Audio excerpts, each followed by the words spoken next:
My fiancé whispered, "I still love my ex." 2 weeks before our 180-guest wedding, I said, "Then go with him." Quietly canceled everything, sold the house, and requested a transfer out of state. She thought it was an ultimatum bluff, until she saw. Guys, I need to get this off my chest because I'm still processing what I did yesterday, and honestly, I feel like I'm living in an alternate reality. I'm 33M, regional sales manager for an industrial equipment company here in Dallas. Been with my fiancé Kennedy, 30F, interior designer, for 2.5 years, engaged for 18 months. Wedding is literally supposed to be this Saturday, not next month, not next year, 8 days from now. Venue booked, 180 guests confirmed, catering finalized, honeymoon flights to Cabo already paid for. Thursday night, we're doing final wedding prep stuff. Going over the timeline with our wedding planner Riley, confirming details, feeling excited.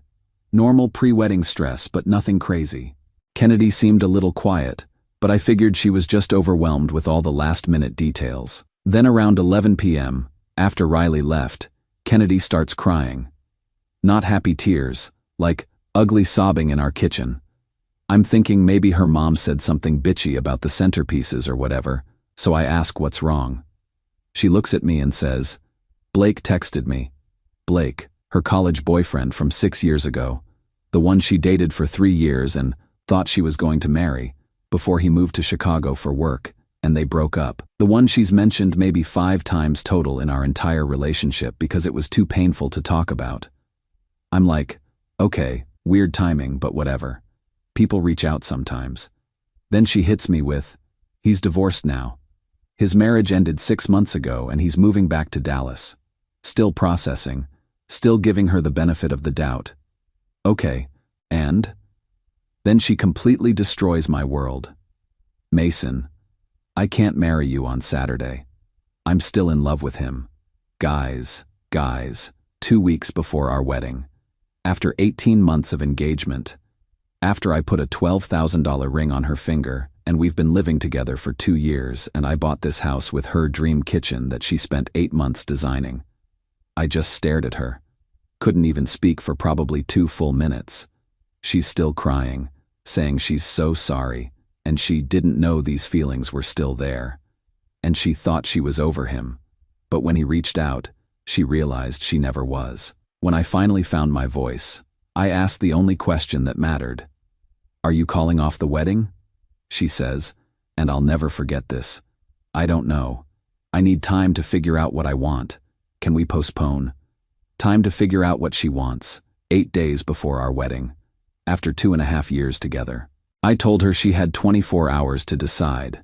Either she wanted to marry me on Saturday and Blake could fuck right off, or she didn't and I'd handle the rest. No postponing, no figuring things out, no keeping me on the back burner while she explored her feelings. She got upset that I was giving her an ultimatum and said she needed more time. I told her that was her answer and went to the guest room. Yesterday morning, she was still thinking about it. So I started making calls. Called Riley first. Wedding is canceled. We'll handle vendor payments and guest notifications. Called the venue, the caterer, the photographer, the band. Canceled everything.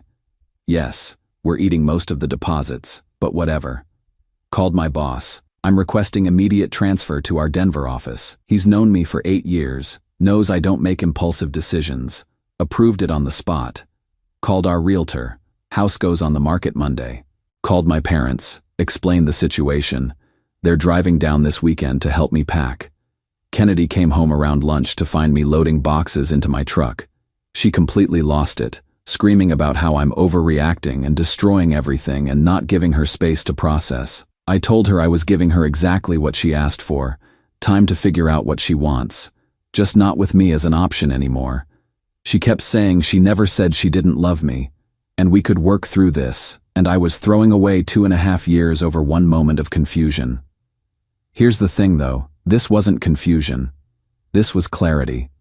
She looked me in the eye and told me she's still in love with another man. 2 weeks before our wedding. That's not a moment of panic, that's the truth finally coming out. I'm not hanging around to be her backup plan while she decides between me and her great lost love. I'm not postponing our wedding so she can explore her feelings. And I'm sure as hell not starting a marriage with someone who needed her ex to come back to realize she might not want me. So yeah, I went nuclear. Wedding canceled, house listed, transfer approved, already have a flight to Denver on Tuesday to apartment hunt. Garrett, my buddy from work, said I'm handling this like a boss. And he's proud of me for not trying to fight for someone who clearly doesn't want to be fought for. The crazy part? I feel relief. Like obviously I'm hurt and angry and feeling like the last 18 months were a lie. But underneath all that, I feel like I dodged a massive bullet. If Blake hadn't reached out, would she have married me anyway and had this crisis 5 years from now with kids involved? Kennedy's been texting non-stop since yesterday, saying she made a terrible mistake and wants to talk through this like adults. But what's to talk about? She's in love with someone else. That's pretty definitive. I keep thinking about what my dad went through when my mom's dad left when I was 16. Just up and decided he needed to find himself after 20 years of marriage. Destroyed our family. I swore I'd never put up with that kind of wishy-washy bullshit, and I meant it. So Reddit, am I overreacting? Should I have given her more time to process? Or did I handle this exactly right? Part of me feels bad for nuking everything so quickly, but another part of me thinks that when someone tells you they're in love with someone else 2 weeks before your wedding, swift action is the only rational response. Update 1. Well, Reddit, it's been a week since I nuked my entire life, and I figured you guys deserved an update since so many of you followed my story. First off, I'm writing this from Denver. Got here Tuesday night, found a sick apartment in Lodo yesterday, signed the lease today. Mountain views, walking distance to work, completely different world from Dallas suburbia. My stuff gets here Monday. The house in Dallas, sold. 3 showings, 2 offers, accepted 1 yesterday. Apparently Kennedy's interior design work made it highly desirable, which is ironic as hell. Closing in 3 weeks. But let's talk about Kennedy, because that's where things got really interesting. Saturday would have been our wedding day. I spent it hiking in Rocky Mountain National Park, getting altitude sickness, and feeling more at peace than I have in months. Kennedy spent it blowing up my phone with increasingly desperate messages. Turns out, Blake's grand romantic gesture lasted exactly 72 hours. According to Garrett, who's been feeding me intel, Blake took Kennedy out Tuesday night, 2 days after our canceled wedding. Fancy dinner at Ficini, the works. Wednesday they spent the day together, Kennedy posting all over Instagram like she'd found her soulmate. Thursday morning, Blake ghosts her completely. Doesn't return calls, doesn't respond to texts. Kennedy drives to his hotel, because of course he was staying in a hotel, not actually moving back to Dallas, and the front desk tells her he checked out that morning. Come to find out, Blake wasn't actually divorced. He was separated, trying to reconcile with his wife, and apparently used Kennedy as some kind of test to see if he still had it. When he confirmed he could blow up an engagement with a few text messages, he went back to Chicago to work on his marriage. Kennedy found this out Friday when Blake's wife called her directly and told her to stop contacting my husband. Apparently Kennedy wasn't the first engaged woman Blake had pulled this shit with. So by Saturday, our would-be wedding day, Kennedy was completely alone. No Blake, no Mason, no wedding, and starting to realize that our mutual friends were mostly taking my side. The messages started Saturday night. Mason, I made the biggest mistake of my life. Blake was using me. I never stopped loving you. Please call me. We can fix this. The wedding can be rescheduled. I'm so sorry. I was scared of commitment and sabotaged the best thing in my life. Your parents won't even talk to me. Please tell them I'm not a bad person. And my personal favorite, you can't just throw away 2.5 years because I had one moment of weakness. One moment of weakness. That's what she's calling it. Here's what really gets me. She's not upset that she hurt me. She's upset that I actually followed through on my boundaries. She genuinely thought I'd stick around and fight for her while she figured things out. My mom called yesterday and said Kennedy showed up at their house crying, begging them to talk sense into me.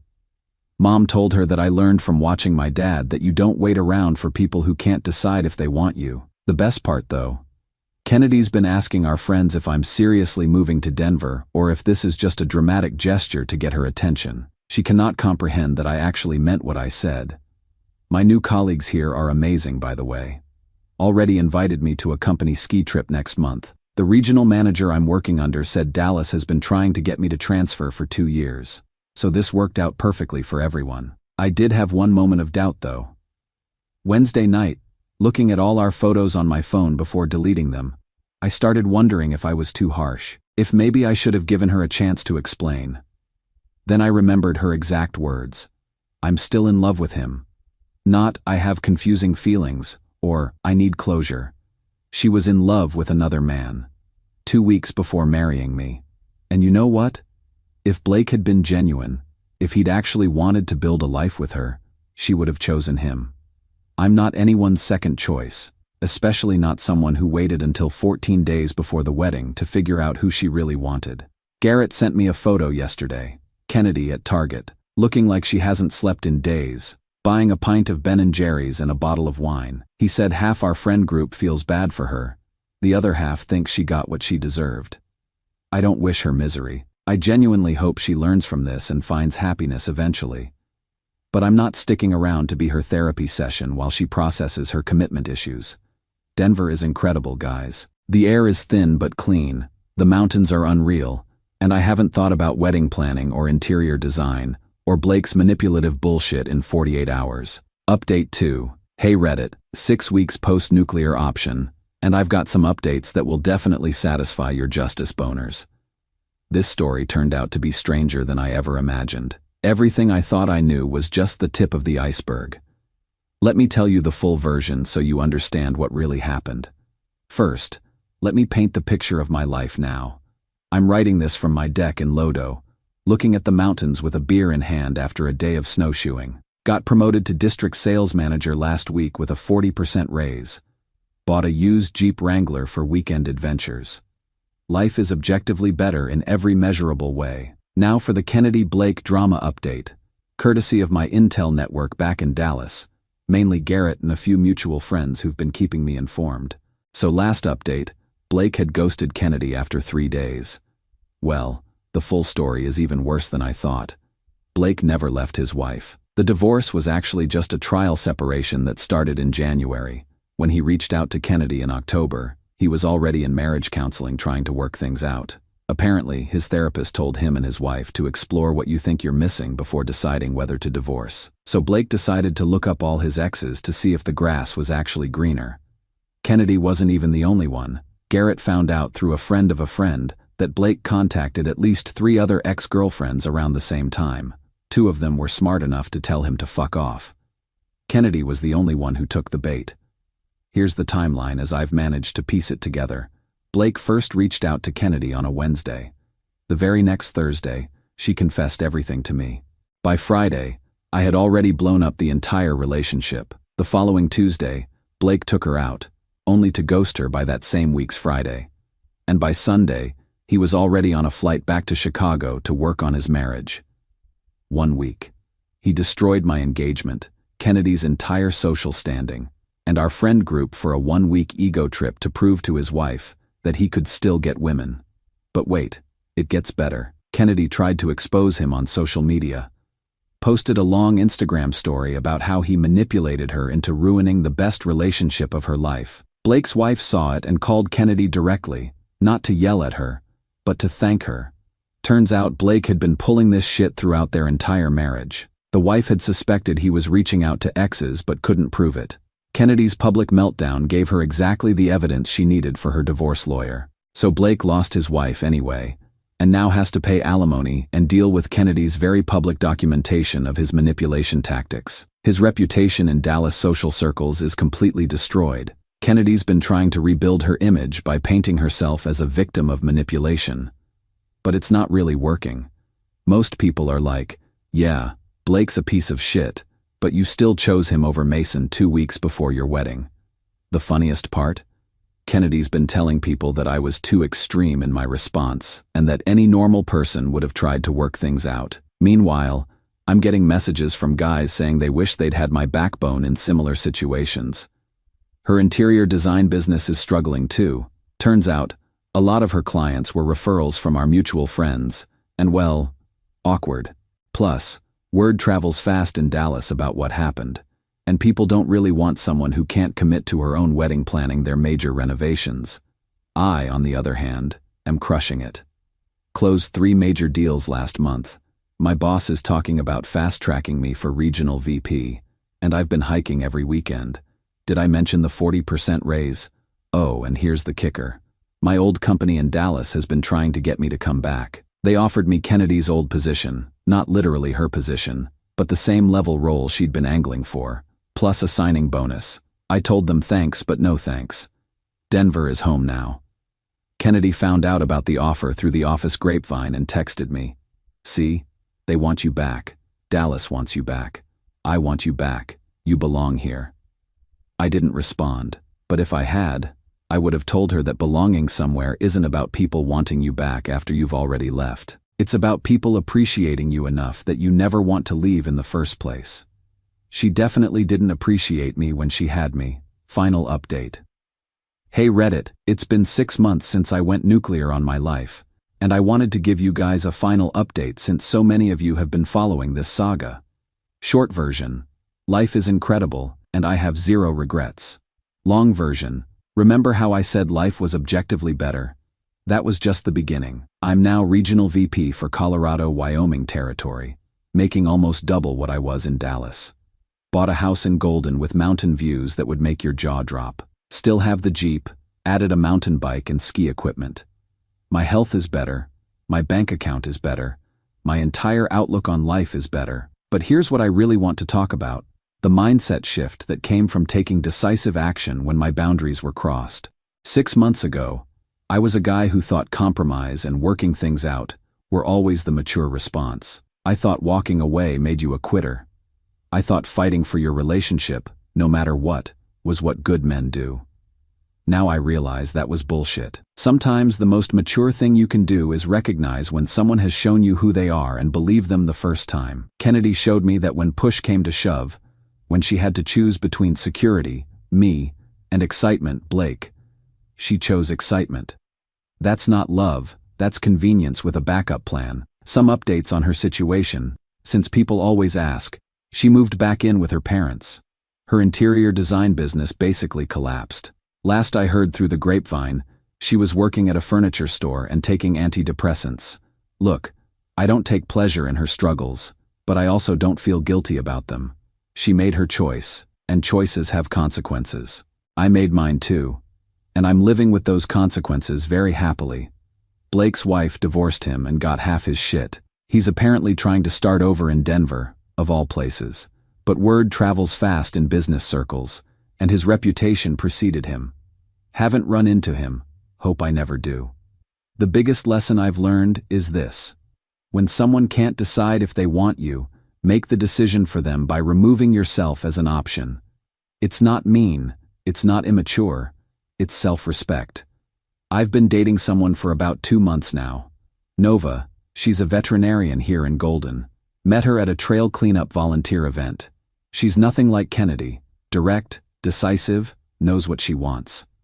When I told her my story, her response was, "Good for you. I'd have done the same thing." That's the difference between a woman who respects herself and one who doesn't. Nova would never put someone in Kennedy's position because she values her own word too much to break it. And she'd never accept being someone's backup plan because she values herself too much for that. We're not rushing anything, but it's nice to date someone who shows up consistently instead of keeping you guessing about their feelings. Career-wise, my old company in Dallas is still trying to poach me back. They've offered me a VP position, $100K signing bonus, the works. I keep telling them no, and they keep increasing the offer. It's flattering but pointless. I'm never moving back to Texas. Colorado is home now.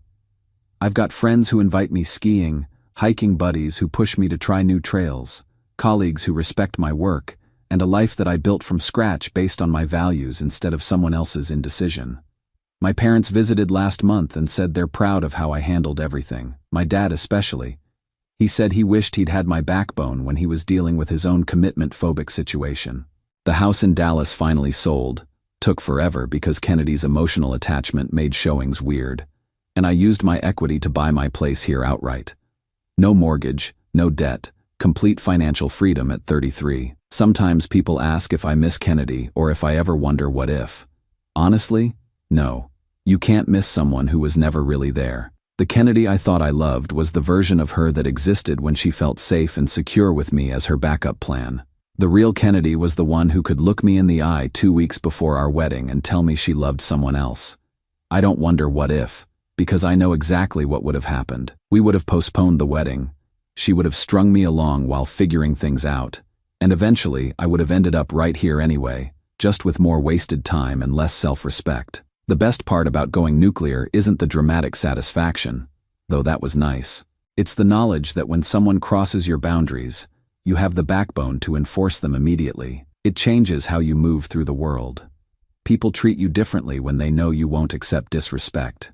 They value you more when they know you're not desperate to keep them around. They respect your yes when they know your no actually means no. So to anyone dealing with a partner who can't decide if they want you, stop trying to convince them. Stop providing evidence of your worth. Stop negotiating for basic respect. Just make the decision for them by choosing yourself instead. It's the most empowering thing you can do, and I promise you'll thank yourself later. Thanks to everyone who followed this journey and offered support along the way. Reddit helped me process some really difficult emotions and stay focused on what actually mattered. My self-respect. Now, if you'll excuse me, I have a trail run planned and a life to continue building.